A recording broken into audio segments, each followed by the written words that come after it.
Nicola Sturgeon briefly abandoned her policy of rejoining the EU immediately after a second independence referendum as a poll showed record Euroscepticism in Scotland, unearthed reports reveal. Scottish First Minister Nicola Sturgeon said she has no plans to call a separate referendum on whether an independent Scotland should join the European Union.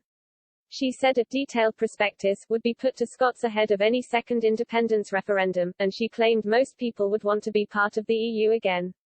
She was pressed on the issue as she launched the SNP manifesto for the Holyrood election at the end of April.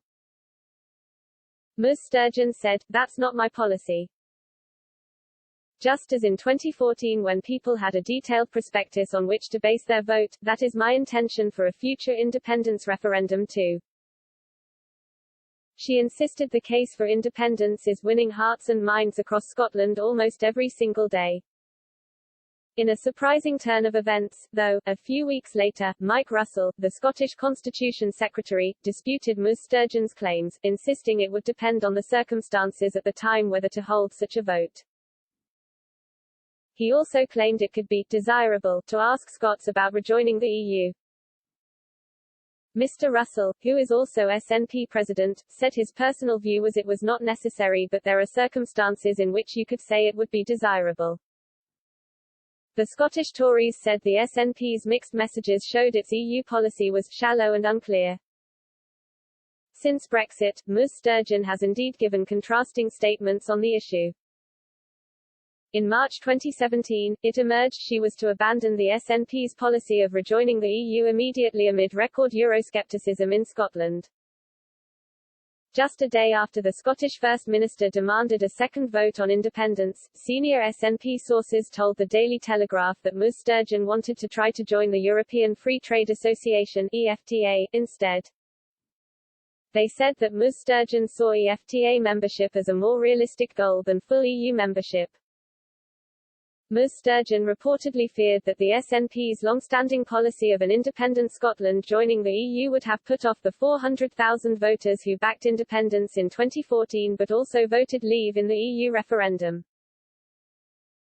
They represented 1/4 of all those who voted for independence. A major survey released at the time also showed that 2/3 of Scots either wanted Britain to leave the EU or for the bloc to have reduced powers. The Scottish Conservatives said the SNP's plans had unravelled within 24 hours, in total confusion. Former Prime Minister Theresa May rubbed salt in the wound by telling the Commons that on her visits to Brussels she did not detect any support for an independent Scotland being allowed to join the EU. Since 2014, Eurocrats have given different views on whether Scotland could join the bloc. In 2016, Guy Verhofstadt, the European Parliament's Brexit coordinator, said, if Scotland decides to leave the UK, to be an independent state, and they decide to be part of the EU, I think there is no big obstacle to do that. He added it would be suicide for the EU to refuse entry to people who are sympathetic to the bloc's aims. Moreover, after the Brexit referendum, Mr. Verhofstadt wrote on Twitter, it's wrong that Scotland might be taken out of the EU, when it voted to stay. Happy to discuss with Nicola Sturgeon. In an exclusive interview with Express.co.uk, Italian MEP Marco Campomenossi claimed the chances of an independent Scotland joining the EU are very low.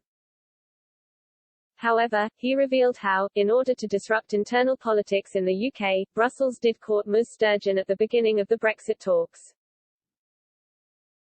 He said, with Scottish independence, Brussels has shown the greatest possible hypocrisy. During the withdrawal agreement talks, the former president of the European Commission Jean-Claude Juncker was courting the Scottish nationalists, making them believe they were welcome in the EU. It was only done to destabilize the UK government. Brussels could not have had the same attitude towards the Catalans because Spain strongly supports the European Commission. The hypocrisy would have been so evident that Brussels had to stop engaging with Sturgeon. Mr. Campomenossi added, anyway, there is no way Spain is going to allow the Scots in if they do go independent.